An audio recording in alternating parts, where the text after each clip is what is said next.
welcome back to my channel. Thank you so much for tuning in. Today we're going to be making this beautiful flower shadow box in a heart with some ombre colored flowers. So let's get started. So here I have open Cricut Design Space, and I'm going to be first adding my shape, and this helps me know what size I need to cut everything. So I'm going to make this the size of my shadow box, which is 8 by 10. Now we have our box that is 8 by 10.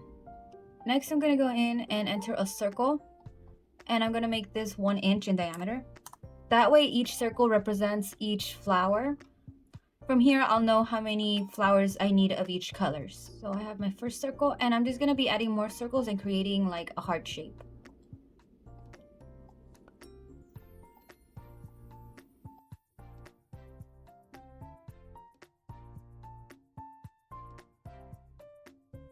Here we have somewhat of a basic heart shape. From here, I will make these 3 white. Next, I'll probably make this set of circles a lighter pink. This next set will be a darker pink. And then these last ones will be our darkest pink. And for making this basic shape, each circle representing our flowers, we can see that we'll need 3 white flowers, 8 of the lighter color, 11 of the second darker color, and 2 of the darkest color. And here is our frame, so we can see this is how it's somewhat going to fit.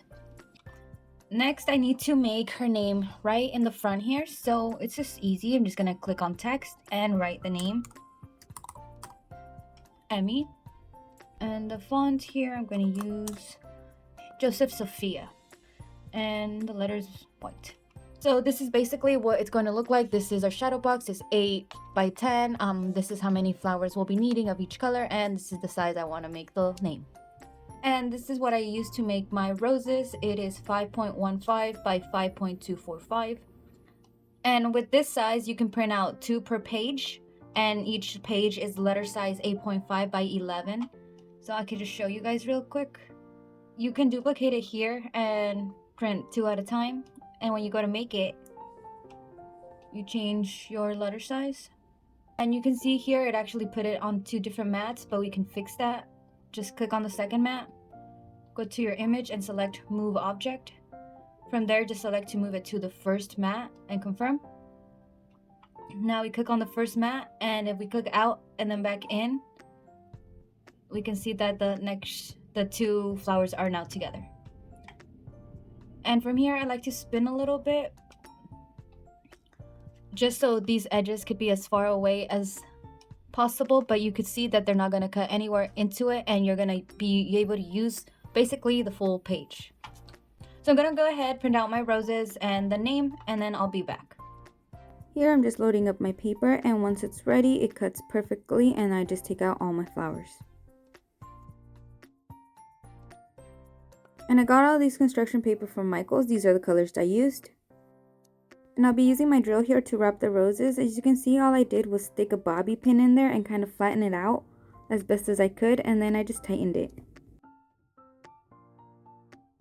And we start off by just taking one end and sticking it right into the bobby pin.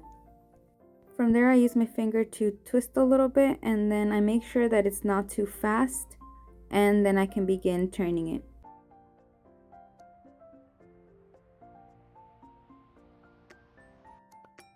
And when I get to the end, I kind of just use my hands and continue spinning it around. I give it a tight squeeze, and then I let go to let all the petals and the flower relax.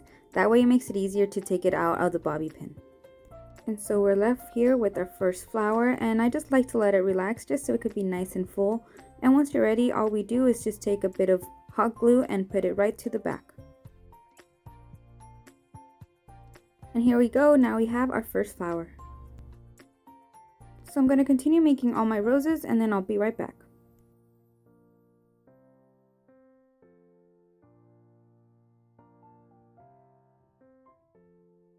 Okay, so here I have finished all my flowers, and I'm just going to be opening up my shadow box.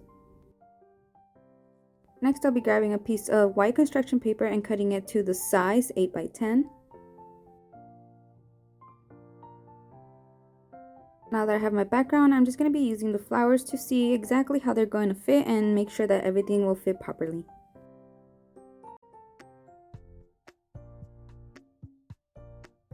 And once you're happy with the design and the fit, we could just begin hot gluing them down.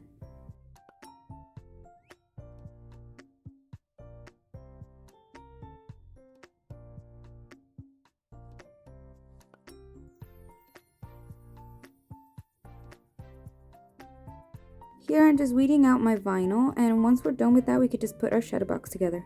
So I start off by adding the background, and before I close it, I like to just look at it real quick to make sure it looks okay, and then once I'm happy, I just seal it. Here, this is what the name is going to look like, so I'm just going to be grabbing some transfer tape and just transferring it to my shadow box.